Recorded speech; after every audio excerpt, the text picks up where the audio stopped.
Entrepreneurial skills एक ऐसी skills के बारे में यह बात हो रही है जो बिजनेस से जुड़ी हुई है, व्यापार से जुड़ी हुई है, या किसी व्यक्ति को अगर अपना बिजनेस शुरू करना है तो वो कैसे स्टार्टअप करने जा रहा है, क्या क्या उसमें उसको कठिनाइयाँ आने वाली हैं, कहाँ कहाँ पर उसे समस्याएं आने वाली हैं, किस प्रकार से उसकी ग्रोथ स्टार्टअप होना है। तो यही सब कुछ है इस पूरी यूनिट में।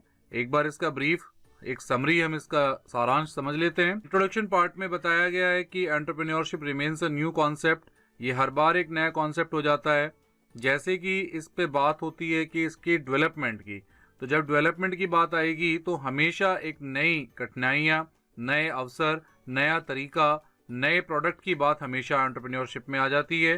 तो किस तरीके से उस पाथ पर बढ़ा जाए, उस पाथ पर रास्ते पर चलने के लिए अगर आपको एंटरप्रेन्योरशिप ज्वाइन करनी है, आपने कोई उद्यम स्टार्ट करना है, बिजनेस स्टार्ट करना है, तो उसमें क्या क्या आपको फायदे मिलने वाले हैं, क्या क्या कठिनाइयाँ आने वाली है, यही सारी बातें हम इस पूरे यूनिट में समझने वाले हैं। तो पहला पड़ाव आता है एंटरप्रेन्योरशिप डेवलपमेंट, कि किस प्रकार से इसका पूरा प्रोसेस स्टार्ट होता है, कैसे कोई व्यक्ति बिल्कुल जमीन से उठ करके एक बड़े बिजनेसमैन के लेवल तक जाता है।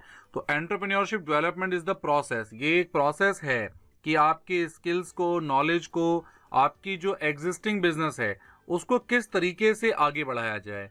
It involves enabling entrepreneurs through structured training and institution building programs which empowers them to run their business effectively and efficiently। यानी आप अपने बिजनेस को किस तरीके से इफेक्टिव तरीके से और बहुत सरलता से आगे बढ़ाकर लेकर के जाएंगे। तो यही सारी बातें इस पूरे डेवलपमेंट प्रोसेस पर आती हैं। और एंटरप्रेन्योरशिप डेवलपमेंट का एक पार्ट आता है ऑब्जेक्टिव्स, कि क्या क्या उद्देश्य हैं इस प्रोसेस के अंदर। जब हम डेवलपमेंट की बात करते हैं तो क्या क्या बातें हमारे साथ आती हैं। जैसे यहाँ पर कुछ पॉइंट्स में लिखे हुए हैं, बुलेट्स लिखे हुए हैं, like assisting entrepreneurs in undergoing the process of entrepreneurship. जो व्यक्ति अभी उद्यम में जुड़ा है तो उसको असिस्ट करने की जरूरत होती है, ये भी एक ऑब्जेक्टिव है इस डेवलपमेंट प्रोसेस का। Hand holding budding entrepreneurs to recognise and design unique business opportunities. किस तरीके से वो अपने बिजनेस को यूनिक बना करके अवसर के रूप में यूज कर सकता है। Helping aspiring entrepreneurs start and grow dynamic business that provide high value add। किस तरीके से बिजनेस को स्टार्ट देना है, ग्रो करना है और उसे डायनेमिकली बढ़ावा देना है, और एक हाई लेवल पे किस तरीके से उससे अमाउंट अचीव करना है। Developing the motivational needs of entrepreneurs. तो जहां पर वो किसी ना किसी लेवल पे आकर के एक समस्याओं से जुड़ा हुआ होता है, घिरा रहता है, तो वहां पर उसको मोटिवेशनल सपोर्ट देना, उसको सपोर्ट करना है कि आप आगे बढ़िए, आपकी राह में कठिनाइयां तो आने वाली हैं, लेकिन फिर भी आप उसे कितना भी इमोशनली मोटिवेट करेंगे तो वो आगे बढ़ना शुरू होगा। तो ये डेवलपमेंट के प्रोसेस हैं। Training entrepreneurs to develop the required skills and gain knowledge. आपको वो नॉलेज सीखने के लिए मिलेगी, नई ऊंचाइयों की ओर लेकर जाएंगे। Supporting entrepreneurs in creating effective business plan. एक अच्छे बिजनेस प्लान के लिए आप एक इफेक्टिव तरीके से किस तरीके से एंटरप्रेन्योर को सपोर्ट करेंगे। Providing incubation and acceleration to new ideas. और उसको हमें ऊर्जा देनी है और एक्सेलरेट करना है नए विचारों को, जो मन में हमारे बात आती है कि हम किस तरीके से बिजनेस को ग्रोथ कर लेकर जाने वाले हैं। Ensuring the infrastructure and adequate for entrepreneurial activities. हमें इंफ्रास्ट्रक्चर के बारे में भी सोचना होगा और किस तरीके से हमें कौन कौन से कायदे, कौन कौन सी बातें ध्यान रखनी है इन एक्टिविटीज में। फाइनेंशियल असिस्टेंस है, बिजनेस का एनवायरनमेंट है, इकोसिस्टम है, इम्प्लीमेंटेशन है कि कौन कौन से नॉर्म्स और रूल्स और पॉलिसीज गवर्नमेंट हमेशा लेकर आती रहती है और डायनेमिकली कैसे वो चीज़ें चेंज होती रहती हैं। Providing incentives, tax benefits and subsidies to new enterprises.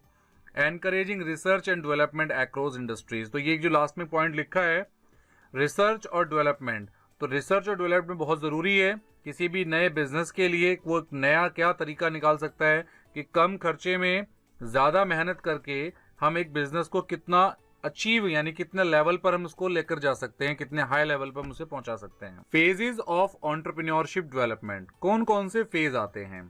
तो लाइक पहला फेज आ गया है आपका स्टिमुलेटरी फेज। इस फेज के अंदर बात होती है कि हम एक जनरेटिंग इंटरेस्ट, यहाँ पर हम इंटरेस्ट पैदा करेंगे एक व्यक्ति के मन के अंदर कि अगर आपको हम एंटरप्रेन्योर्स बनाने वाले हैं, आप किस तरीके से व्यापार से जुड़ सकते हैं, अपना बिजनेस स्टार्टअप दे सकते हैं। यहाँ पर हम उसकी क्षमताओं के बारे में उसको बताना शुरू करेंगे। It is done by orienting them towards the meaning, process, benefit and practice of entrepreneurship. It is called stimulatory phase। कि आप एक ऐसे बनेंगे, उनको आपको मोटिवेट करना, आपका इंटरेस्ट इसकी ओर बढ़ाना, ये इस फेज का काम होता है डेवलपमेंट के अंदर।